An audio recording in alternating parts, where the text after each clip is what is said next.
बच्चों, आज हम कक्षा 8वीं में पन्ना नंबर 49 पर पाठ क्रमांक 7 एक तस्वीर के दो पहलू इस पाठ का अध्ययन करेंगे।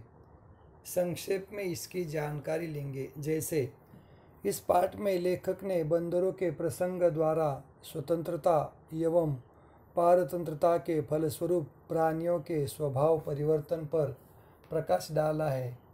जब बंदर जंगल में स्वतंत्र थे तब उनमें पारस्परिक प्रेम का भाव था, और जब उन्हें गाड़ी में बंद कर ले जाया जा रहा था तो वे ही क्रोधवश एक दूसरे को घायल कर अपना रोष प्रकट कर रहे थे। वानरी ने अपने बच्चे को दूध न पिलाकर उसे काट लिया था। परतंत्रता प्राणियों के स्वभाव को आक्रामक एवं क्रूर बना देती है। यही बात इस कहानी के माध्यम से, जिसका नाम है एक तस्वीर के दो पहलू, जब बंदर जंगल में स्वतंत्र थे, आज़ाद थे, तब एक दूसरे के साथ खेलते रहते, एक दूसरे के विचारों को समझते, उनके साथ मौज मस्ती मनोरंजन के साथ रहते। लेकिन इन्हीं वानरों को जब गाड़ी में बंद कर दिया गया तो इनमें पैशाचिकता आ गई और एक दूसरे के लिए वही बंदर काटने को दौड़ रहे थे। यही तक कि अपने छोटे छोटे बच्चों को उनकी माँ दूध नहीं पिला रही थी और उन्हें नज़दीक आने पर उसे मारती थी, उनका खून निकालने का प्रयास कर रही थी। यानी मातृत्व के साथ पैशाचिकता का ऐसा संयोग देखने का मुझे कभी अवसर नहीं मिला था। मेरी अंतरात्मा काँप उठी, मैं उससे अधिक देखने का साहस न कर सका। इस तरह से जब इन बंदरों को छोड़ने के लिए सुंदरपुर से हरिद्वार ले जाया जा रहा था, उनके रवैये में बहुत ही दर्दनाक परिवर्तन आ गया था। मातृत्व में परिवर्तन आ गया था, एक दूसरे के साथ रहते हुए परिवर्तन आया था। सब एक दूसरे को काटने के लिए दौड़ रहे थे और एक दूसरे का खून निकालने का प्रयत्न कर रहे थे। यही तो बात है। हृदय में मेरे इसी को जानकर मेरे हृदय में एक हुक उठी और मैंने मन में कहा कि भाई, स्वातंत्र्य और पारतंत्र में यही तो अंतर है। इस तरह से कन्हैयालाल मिश्र जी ने एक तस्वीर के दो पहलू इस कहानी के माध्यम से हमें स्वातंत्र्य और पारतंत्र की बात समझाने का प्रयास किया है।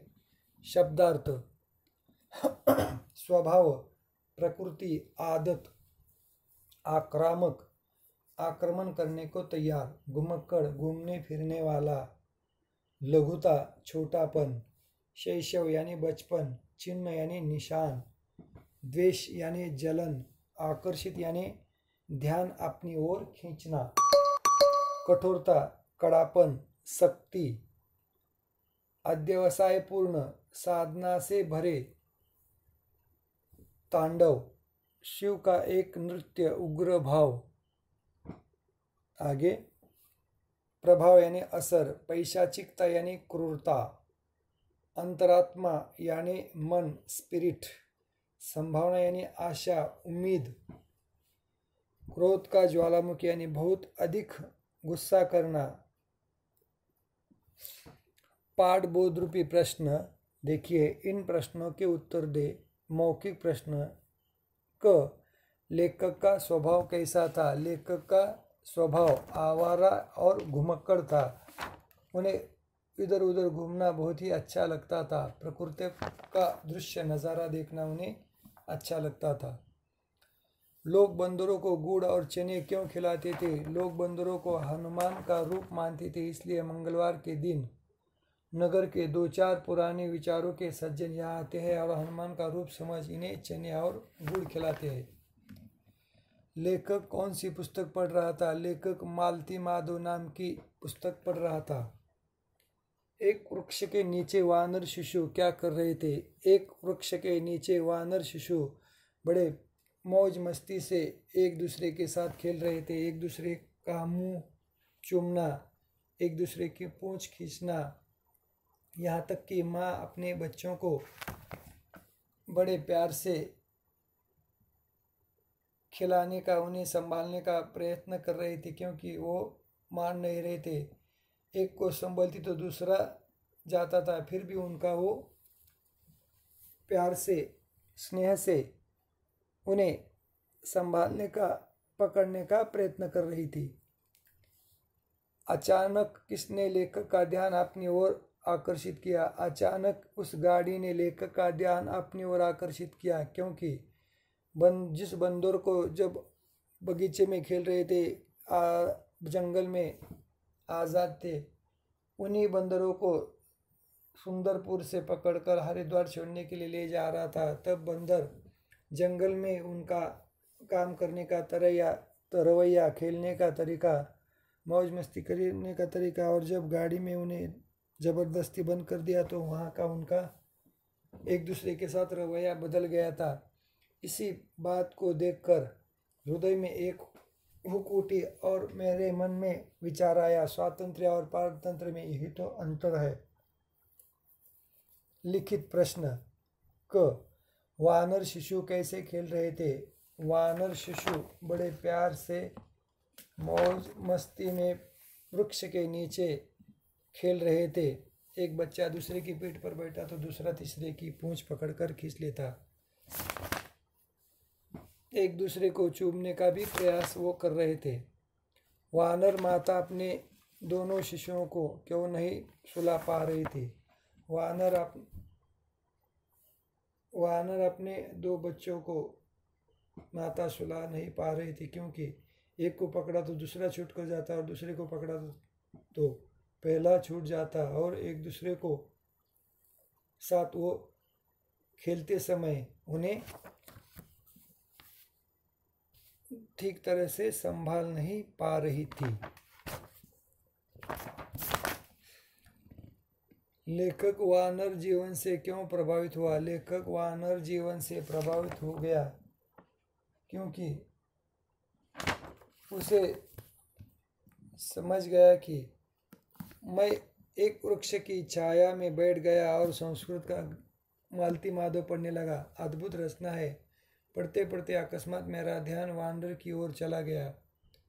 अपने ही राग में मस्त खेल रहे थे, एक दूसरे के साथ मौज मस्ती कर रहे थे, यहाँ तक कि एक वानर माता अपने बच्चों को बड़े लाड प्यार से सुला रही थी। यह देखकर लेखक वानर जीवन से बहुत ही प्रभावित हुए। लेखक क्या देखकर स्तब्ध रह गया, वर्णन कीजिए। लेखक एक जालीदार गाड़ी में 50-60 वानर बंद थे। सभी के मुखमंडल पर क्रोध की कठोरता तांडव कर रही थी। वे एक दूसरे को फाड़ खाने को तैयार थे। सभी घायल थे। यह देखकर लेखक स्तब्ध रह गया। बाग के बंदरों और गाड़ी में बंद बंदरों के व्यवहार में अंतर क्यों था?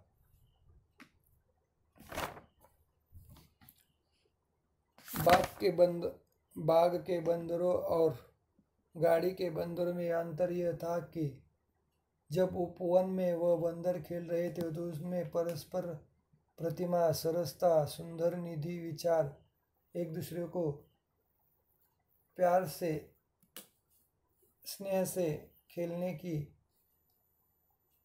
उम्मीद थी, तो बंद गाड़ी में उनका क्रोध का ज्वालामुखी हृदयहीनता बढ़ गई थी। सब एक दूसरे को काटने के लिए दौड़ रही थी। उनका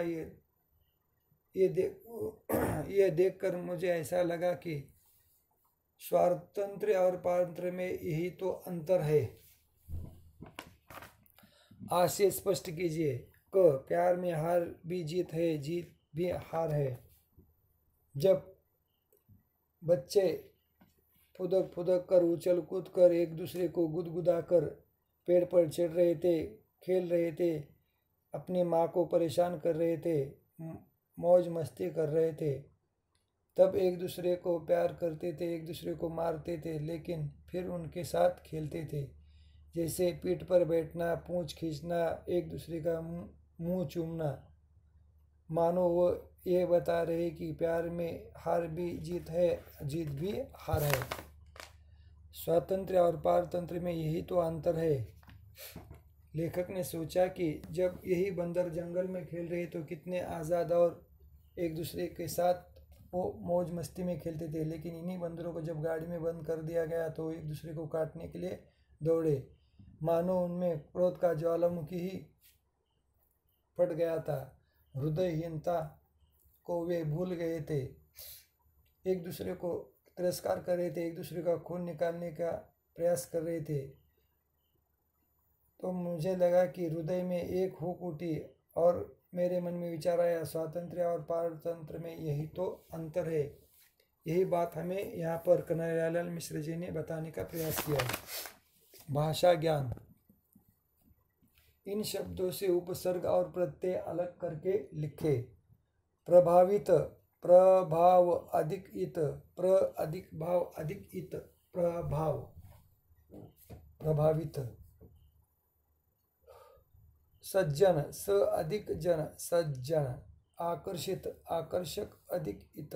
अंतरात्मा, अंतर अधिक आत्मा। स्वाभाविक, स्वभाव अधिक इक। विफल, वि अधिक फल। आतुरता, आतुर अधिक ता, आतुरता। परलोक, पर अधिक लोक, परलोक। लघुता, लघु अधिक ता, लघुता। प्रभाव, प्र अधिक भाव, प्रभाव। गाड़ीवान, गाड़ी अधिक वान, गाड़ीवान। स्वभाव, स्व अधिक भाव, स्वभाव। 2. समानार्थक शब्द लिखे। जंगल यानी वन, कानन। वानर, कपी, बंदर। पर्वत, पहाड़, गिरी। आँख, नेत्र, नयन। व्यवहार, लेन देन, व्यवसाय। सागर, समुद्र, जलधि। पुनीत, पावन, पवित्र। तस्वीर, प्रतिमा, आईना, दर्पण। प्रतिमा, तस्वीर, मूर्ति। शिशु, शैशव, छोटापन, बचपन। 3. पाठ से चुनकर वे शब्द लिखे जिनमें संयुक्त व्यंजन आए हो। मनुष्य, प्रयत्न, स्वातंत्र्य, पारतंत्र्य, हृदय, ज्वालामुखी, मातृत्व, वल्लरी, दृश्य, अन्यत्र। 4. इन वाक्यों में विराम चिन्ह लगाए। मैं वृक्ष की छाया में बैठ गया, बैठ गया के बाद पूर्ण विराम। ख. गाड़ीवान ने बताया, अल्प विराम, यह सुंदरपुर से पकड़कर हरिद्वार के जंगलों में भेजे जा रहे हैं। दोहरा उतरण चिन्ह पूर्ण, ये से है तक और पूर्ण विराम। ग. मैं सोचने लगा, इनमें परस्पर कितना प्रेम है। सोचना यानी विचार करना। मैं सोचने लगा, अल्प विराम, इनमें परस्पर कितना प्रेम है, उद्गारवाचक चिन्ह। घ. जंगल में बैठकर, अल्प विराम, प्रकृति के साथ मिलकर बातें करना, पूर्ण विराम। हंसना, खेलना, हंसना और खेलना के बीच योजक चिन्ह। मेरे जीवन का एक खास शौक है, शौक है के बाद पूर्ण विराम। संधि विच्छेद करें। अत्यंत, अति, अधिक, अंत, अत्यंत। लघुपचार, लघु अधिक उपचार, लघुपचार। प्रत्यक्ष, प्रति अधिक यक्ष, प्रत्यक्ष। कपिश, क अधिक पिश, कपिश। आगे स्वर संधि में पहले शब्द का अंतिम स्वर और दूसरे शब्द का पहला स्वर मिलकर एक अन्य वर्ण बना है। अब इन शब्दों में संधि करें। गिरि अधिक इश, गिरीश। अति अधिक, अति अधिक, अधिक, अत्याधिक। रवि अधिक इंद्र, रविंद्र। इति अधिक आदि, इत्यादि, आदि। महा अधिक उदय, महोदय। प्रति अधिक एक, प्रत्येक। पर अधिक उपकार, परोपकार। विद्या अधिक आलय, विद्यालय। वाक्य के प्रकार, टाइप्स ऑफ सेंटेंस। आप जानते हैं कि वाक्य के 3 प्रकार होते हैं, जैसे सरल वाक्य, मोहन गाना गाता है, सरल वाक्य। संयुक्त वाक्य, मोहन गाना गाते हुए खेलता है। मिश्र या मिश्रित वाक्य, मोहन गाना गाने से अनेक लोग प्रभावित होते हैं। तीनों प्रकारों के दो दो वाक्य लिखे। सरल वाक्य, इसमें विधेय वह होता है जो उद्देश्य या कर्ता के लिए विषय में कुछ कहता है। जैसे मोहन पढ़ता है, मोहन उद्देश्य, विधेय पढ़ता। संयुक्त वाक्य, जिस वाक्य में दो या दो से अधिक वाक्य हो किंतु वे एक दूसरे के आश्रित न होकर अपना स्वतंत्र अर्थ रखते हैं। जैसे मोहन पढ़ रहा था तभी रवि उठकर चला गया।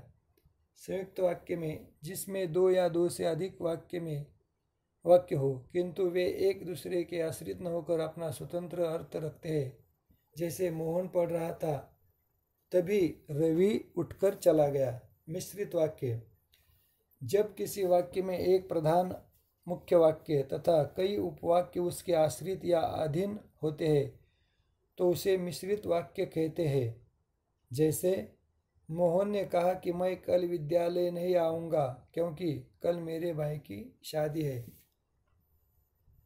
मोहन ने कहा मैं कल विद्यालय नहीं आऊँगा क्योंकि मेरे भाई की शादी है। इस तरह से सरल, संयुक्त और मिश्रित वाक्यों के माध्यम से हम उनकी व्याख्या, डेफिनेशन लिखकर उनके उदाहरण अच्छी तरह से लिख सकते हैं। इस तरह से आज हमने कक्षा 8वीं में पन्ना नंबर 55 तक विषय की एक तस्वीर के दो पहलू इस पाठ का अध्ययन किया। यहाँ पर रुकते हैं हम। धन्यवाद।